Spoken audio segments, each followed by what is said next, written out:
School service কমিশনের উচ্চ প্রাথমিক চাকরি প্রার্থীদের জন্য এই মুহূর্তের বিরাট বড় সুখবর। অবশেষে মিলতে চলেছে আদালতের সবুজ সংকেত।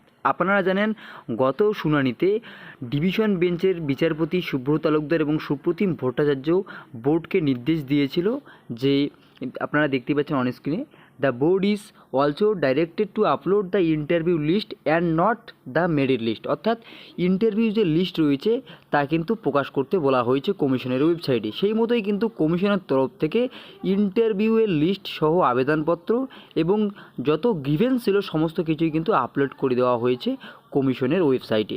এছাড়াও কোর্টের যে অর্ডার কপি রয়েছে সেখানে পরিষ্কারভাবে জানানো হয়েছে যে কমিশনের তরফ থেকে 27শে মার্চ যে মেধা তালিকার একটি কপি জমা দেওয়া হয়েছিল 12,589 জনের, সেই মেধা তালিকার কপি এবং তার পাশাপাশি পরবর্তীতে 20 এপ্রিল যে আবার 700+ প্রার্থীর যে মেধা তালিকার কপি জমা দেওয়া হয়েছিল সমস্তই কিন্তু রেকর্ড আকারে রাখা হয়েছে আদালতে।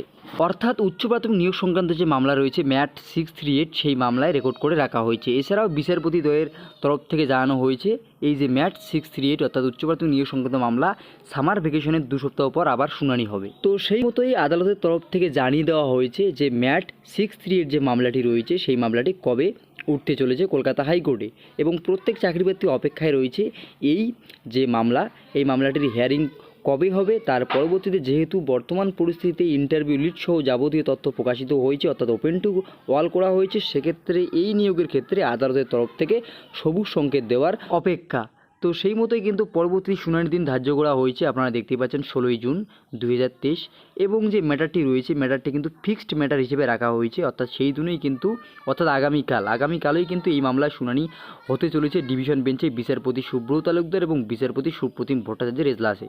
এবং কমিশন কিন্তু চাচ্ছে যে দ্রুত এই নিয়োগ প্রক্রিয়া সম্পন্ন করতে, এবং তারা চায় আদালতের সবুজ সংকেত, এবং আদালতের সবুজ সংকেত পেলেই কিন্তু এই নিয়োগের যে মেধা তালিকা কিন্তু তারা ইতিমধ্যেই প্রস্তুত করে রেখেছে, তারপরেই কিন্তু তারা প্রকাশ করে দেবে।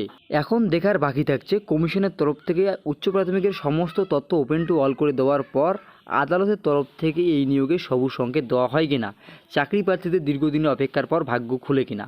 তো তার জন্য অবশ্যই আপনাদের আগামীকালকের জন্য অপেক্ষা করতে হবে, এবং পরবর্তী আপডেটগুলি পাওয়ার জন্য অবশ্যই চ্যানেলটি সাবস্ক্রাইব করে জুড়ে থাকবেন। ভিডিওটি ইনফরমেটিভ মনে হলে অবশ্যই লাইক করে দেবেন এবং আপনার বাকি বন্ধুদের সবাইকে শেয়ার করে জানিয়ে দেবেন। ধন্যবাদ।